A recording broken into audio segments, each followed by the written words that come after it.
بسم اللہ الرحمن الرحیم۔ آج ہم مفسر کی اجرا کریں گے۔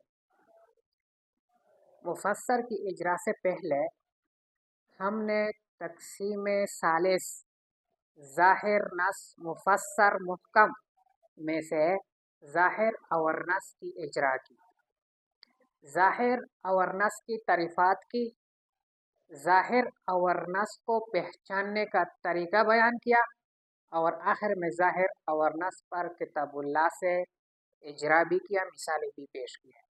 آج ہم تقسیم ثالث میں قسم ثالث جو کہ مفسر ہے اس کی اجرا کریں گے۔ مفسر کی اجرا سے پہلے ہم نے مفسر کی لغوی تحقیق بھی بیان کیا ہے اور مفسر کی اصطلاحی تعریف کی وضاحت بھی کی ہے۔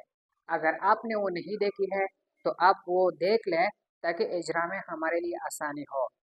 آج ہم مفسر پر قرآن مجید سے کل 12 مثالیں پیش کریں گے۔